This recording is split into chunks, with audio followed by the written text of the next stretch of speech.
Continúa la búsqueda de los 3 profesionales que fueron soterrados por un deslave ocurrido el 9 de octubre en el área de operaciones de la hidroeléctrica Cerro Vivo en la zona 6 capitalina. Las primeras estructuras de las casas de máquinas han empezado a aparecer con el movimiento de tierras. El rastreo es permanente para localizar a Lenin Federico de Paz López de la empresa Tecum y a los ingenieros Viren Patel, originario de India, y Albert Ferrate Arimani, gerente de la planta e hijo del exministro de Ambiente. Nos han prometido seguir hasta el final todos los que nos están apoyando, pero realmente las familias Ferrate y Arimani somos los que más interesados y los que más hemos contribuido para salvar a nuestro querido hijo. Los trabajos iniciados hace 13 días han sido permanentes, bajo la dirección de la Conred.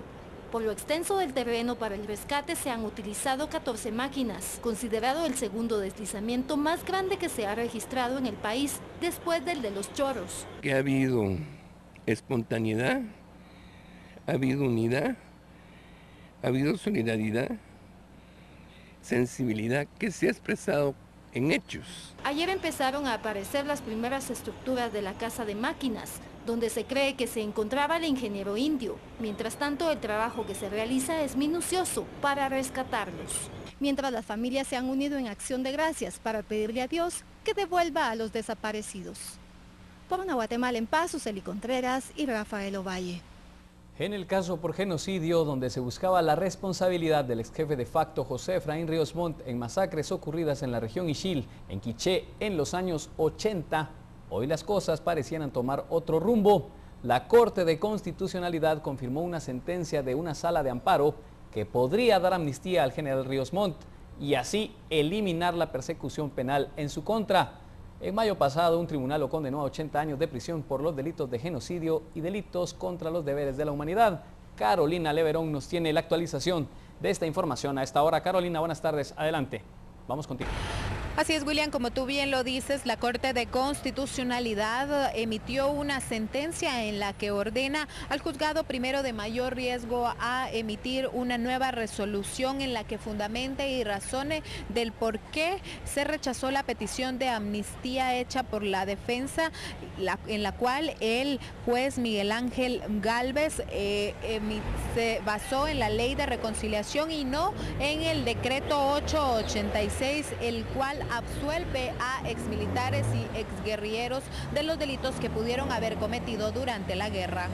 La Corte de Constitucionalidad conoció el caso y lo que hizo fue confirmar la sentencia de primer grado. La devolución que hace la Corte, de acuerdo con los términos de la sentencia de primer grado, es ordenar a la sala de apelaciones que acoja el recurso de apelación planteado oportunamente por la defensa y sobre esa base ordene al juez que había conocido en primera instancia a que razone su resolución cuando declara sin lugar una excepción de extinción de la responsabilidad penal por aplicación del decreto ley 8-86. La resolución del juez de primer grado, del juez penal, no está debidamente fundamentada. Es decir, ¿por qué excluye del caso la aplicación del decreto ley 8-86? La sala lo que debe hacer es reponer su resolución y en alguna medida ordenar al juez de primera instancia que conoció el tema de la excepción para que fundamente debidamente la resolución.